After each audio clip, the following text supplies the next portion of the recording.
මම ප්‍රදීප් හේවාවිතාරණ මම T4 T6 spinal code ඉන්ජරියක් වුණා මගේ ඒ කියන්නේ රථ වාහන ඒ කියන්නේ ඇක්සිඩන්ට් එකකින් උනේ දැනට මම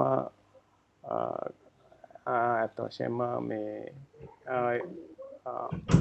ආබාධිතය කට්ටිය වෙනුවෙන් මේ උපදේශන කරනවා ගිහිල්ලා ඒ කියන්නේ ස්පිරිතාල වලට එහෙම ගිහිල්ලා එන්න එක තමයි මම කරන්නේ. ඔකේ බොහොම ස්තුතියි. ප්‍රදීප් බොහොම ස්තුතියි. මගේ නම දිනේෂ් පලිපාන. මම වෛද්‍යවරයෙක් සහ ලෝයර් කෙනෙක් Gold Coast ඔස්ට්‍රේලියාව වල ඉන්න. මගෙත් ස්පානල් කෝඩ් ඉන්ජරි එකක් වුණා. ඒකත් වාහනයක් හින්දා 2010 අවුරුදු 25ක් ඒ කාලේ මේ දවස්වල මම හොස්පිටල් එකේ ඉමර්ජන්සි ඩිපාර්ට්මන්ට් එකේ වැඩ කරන්නේ. ප්‍රදීප අපි කතා කරනකොට අද මගේ සිංහල එච්චරම හොඳ නෑ. නෑ මේ හොඳයි කතා කරන විදිය හොඳයි. එන්නක හොඳට පැහැදිලි මට. ඔබ කිව්වා ස්පානල් කෝඩ් ඉන්ජරි එක T4 T5 T6 ඒ ලෙවල් එකට උනේ. දැන් අපේ අහන කට්ටියට කියන්න පුළුවන්ද මොකද වෙන්නේ ස්පානල් කෝඩ් ඉන්ජරි එකක් වුණාම? සුසුම්නාව තුවාලයක්. එහෙම තුවාලයක් වුණාම මම දැක්කේ ඉස්සෙල්ලාම දේ තමයි මාව ස්පිතාලට ගෙනියපුවාම T4 ඒ කියන්නේ මගේ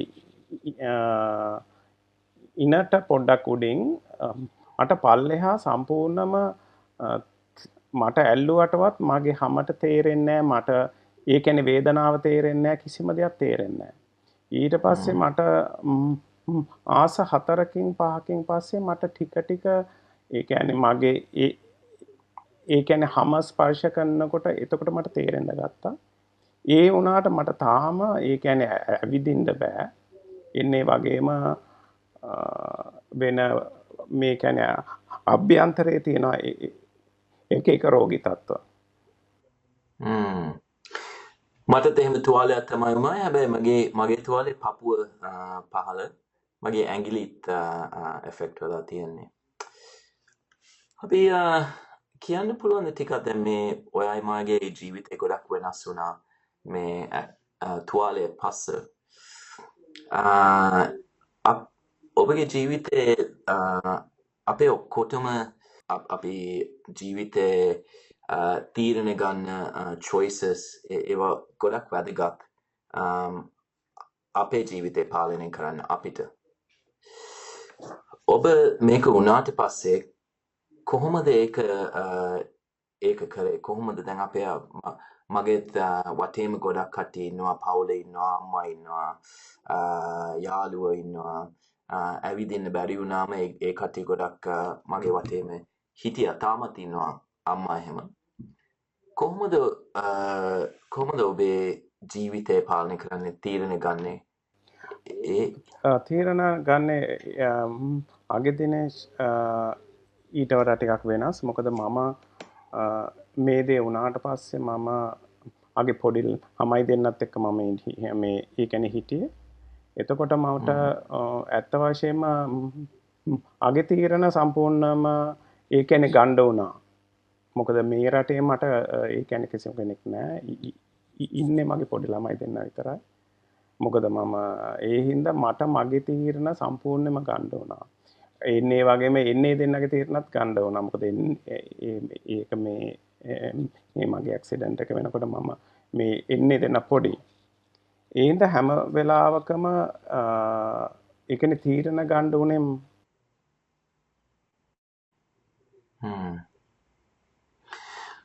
ඔස්ට්‍රේලියාවට ආවට පස්සේ ඒක වෙනස් වුණාද කොහොම හරි? නෑ ඒක එහෙමමයි උනේ. මොකද ඊට ඒ කියන්නේ ඔස්ට්‍රේලියාවේදී උනේ එක සිද්ධියක් මගේ ඒ කියන්නේ මගේ පාර්ට්නර්ත් එක්ක වෙන් වුණා. ඊට පස්සේ පොඩි දෙනා මගේ ළඟ හිටියේ. ඒ හින්දා මට ඒ කියන්නේ සම්පූර්ණ තීරණ ගන්න උනා මගේ රස්සාවට යන එක මට ඒ දෙන්නගේ දේවල් කරන එක. ඒ හින්දා මට සාමාන්‍ය කෙනෙක්ට වඩා මගේ තීරණ ඒ කියන්නේ ගන්න උනා. ප්‍රදීප ඔයා මේ දවස්වල ගොඩක් අපේ වගේ මිනිසුන්ට ඇඩ්වොකේට් කරනවා. ඒක ලොකු වැදගත් දෙයක්. ඔයා අපි වගේ කට්ටිය හම්බ වෙනකොට ඒගොල්ලන්ගේ තීරණ කොහොමද ඔයා දැකලා තියෙනකොට ජීවිතේ? මට ඇත්තටම පේනවා මෙහි ඉන්න අය විශේෂයෙන්ම මම ඉන්නේ වික්ටෝරියාවල. ඒ කියන්නේ ඕස්ට්‍රේලියාවල ඉන්න අය ඒ කියන්නේ ශ්‍රී ලාංකිකයන්ට වඩා ඒ ගැන හොඳට ඒ කියන්නේ හොඳ අවබෝධයකින් ඉන්නේ. ඒ අය ජීවිතය දිහා හරි හොඳින් බලන කට්ටියක්. එයාලා මේ එහෙම දෙයක් ඒ කියන්නේ සිද්ධ වුණාට පස්සේ මේ තියෙන සිස්ටම් එකෙන් එයාලට සෑම දෙයකටම හැමදේම කියලා දෙනවා. ඒ කියන්නේ ගොඩක් පහසුකම් තියෙනවා. ඒ හින්දා හරි ඒ කියන්නේ හොඳ ආකාරයකින් ඒ කියන්නේ හොඳ මානසික තත්වයකින් ඉන්නවා මේ ඉන්න අය. හැබැයි ඒකත් රිසෝසස් සල්ලි ඒවා ඔක්කොම බලපාන. ඒක ඇත්ත. ඔබ ඔස්ට්‍රේලියාවට ආවා. අපි හැමෝටම කමියුනිටි එක ඉම්පෝර්ටන්ට්. පවුලෙන් වැදගත්. ඒවා ඔක්කොම වැදගත්. අපි කරන වැඩ වැදගත්. ඒ හින්දා කනෙක්ෂන් එක මිනිස්සුත් එක්ක ඒක වැදගත්. ඔබට එහෙම කනෙක්ෂන් එකක් බිලොංගින් එකක් ඒක දැනීලා තියනවද මේ තුවාලි වුණාට පස්සේ? නැත්නම් ඔබ කොහොමද ඒක හදලා තියන්නේ? මම ඇත්තටම හැම වෙලාවකම දැන් ඒ කියන්නේ ගෙදර ඉන්නකොට මට ඒ කියන්නේ ගෙදර වැඩ කරනකොට සාමාන්‍යයෙන් ඒ කියන්නේ ඇඳේ ඉඳලා වීල් චෙයාර් එකට එනකොට මගේ වාහනයක් තියෙනවා. ඒක ඒ කියන්නේ එලවන්න එන්නේ විදිහට හදලා තියෙන්නේ.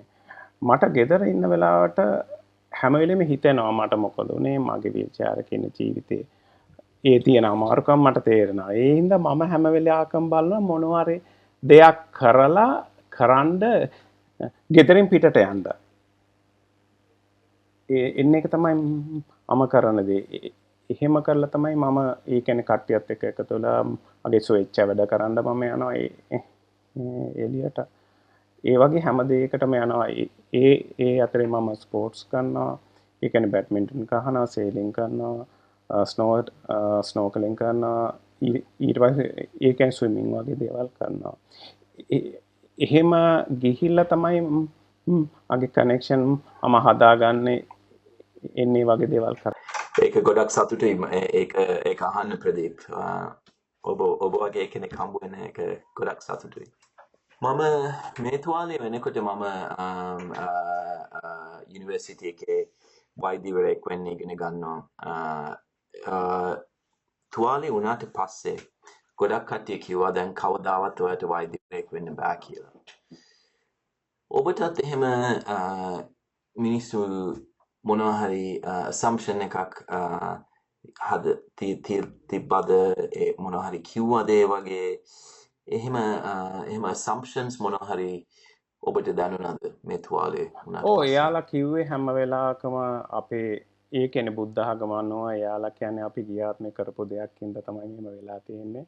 ඒ හින්දා එයාලා ඇත්තටම මගේ වටේ හිටපු අයගෙන් 75% විතර ඒ අය ගියා.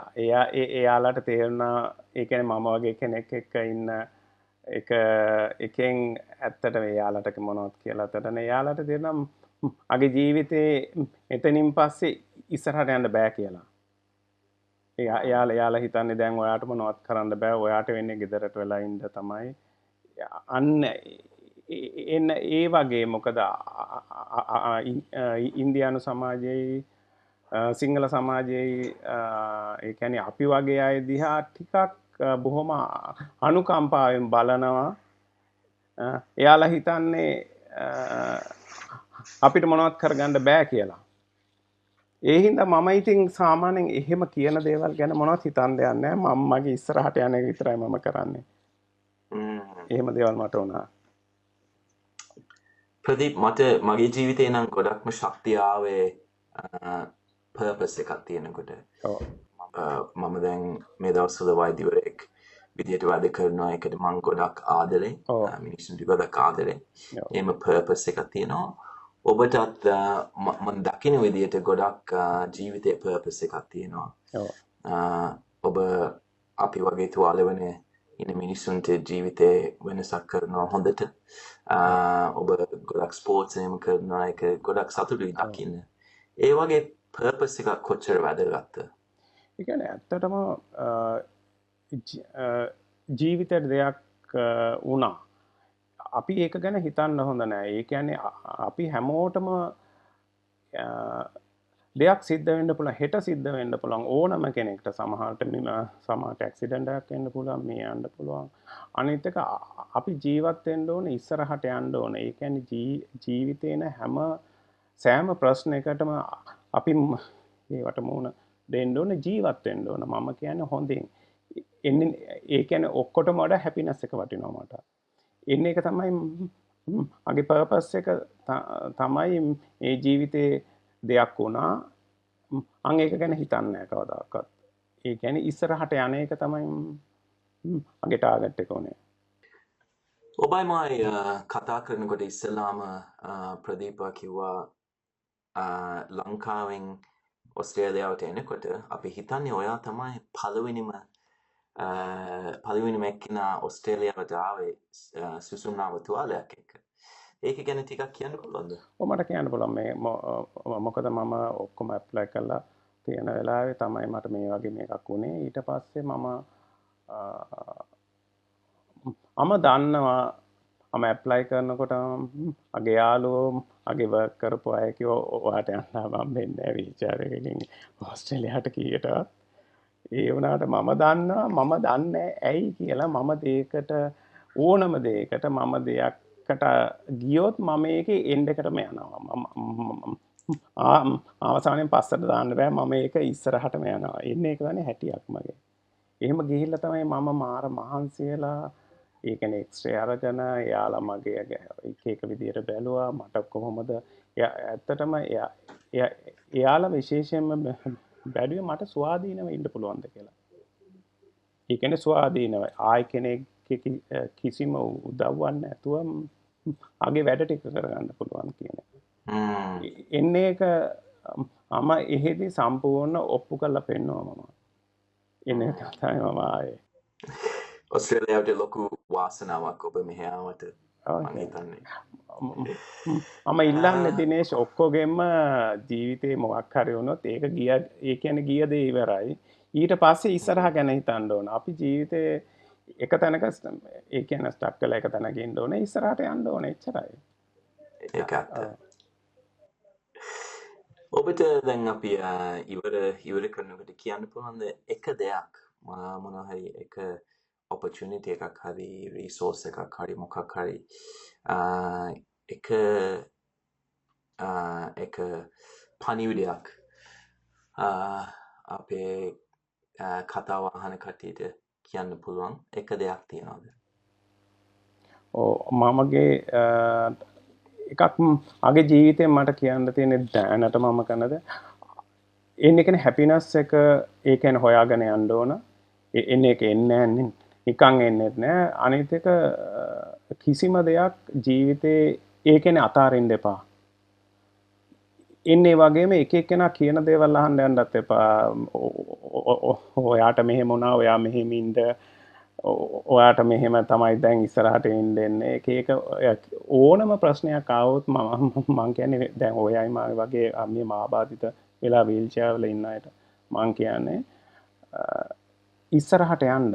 ඕනම කෙනෙක් ඕනම දෙයක් කිව්වට කමන්නේ ඔයාගේ හැපිනස් එක හොයාගෙන ඒ කියන්නේ මොකක් හරි ජීවිතේ තියාගන්න ඕන. අධ්‍යාපනයක් හරි රසාවක් හරි මොකක් හරි කරන්න යන දෙයකට ඉස්සරහට යන්න ඕන. ආයෙ එන්න එපා පිටිපස්සට එන්න මේ හිතන්නත් එපා. ජීවිතේ වෙච්ච දේ ගැන හිතන්න එපා. මේ එච්චරයි මම කියන්න තියෙන්නේ මගේ මේ සාකච්ඡාව. ප්‍රදීප් බොහොම ස්තුතියි මාත් එක්ක කතා කරනකොට අද මගේ දැන් ගොඩ කාලයක් මෙච්චර සිංහල කතා කරලා නෑ මම. ඒක හොඳ ඔපචුනිටි එකක්. ඔබෙන් මම අද ගොඩක් දෙයක් ඉගෙන ගත්තා. ඒ හින්දා මං හිතන්නේ ගොඩක් මිනිස්සුන්ට ඉගෙන ගන්න දෙයක් තියෙනවා ඔබෙන්. මම බොහොම ස්තුතියි දෙනවා ඔබ. දැන් ආත්වයන් ප්‍රශ්නයක් අහන්න තියෙනවා. දැන් මේ කරපු සාකච්ඡාවේ මේ දේවල් ඔයාට වෙච්ච දේවල් එක්ක ඔයා ගන්න රස්සාව හොඳ රස්සාව ඒ වගේ දේවල් වලින් මේ ජීවිතෙන් ඒ කියන්නේ මොකක් හරි කියන්න තියනද අපේ එන්නේ කියන්නේ සිංහල සමාජයට දෙන්න බලන්න හොඳ උත්තරයක් දිනේෂ්. මං හිතන්නේ අහපු ප්‍රශ්නේ මං ගන්නේ වචන දෙක වෙච්ච දෙයක්. ඒ කියන්නේ happened. මං හිතන්නේ මට මේක වෙච්ච වුණා කියලා. මං හිතන්නේ මේක මට දුන්න දෙයක්. හොඳට දුන්න දෙයක්. මේකෙන් මම ගොඩක් ඉගෙන ගත්තා. මේකෙන් මට opportunity එකක් දුන්නා ජීවිතය ගැන වෙන විදිහට හිතන්න.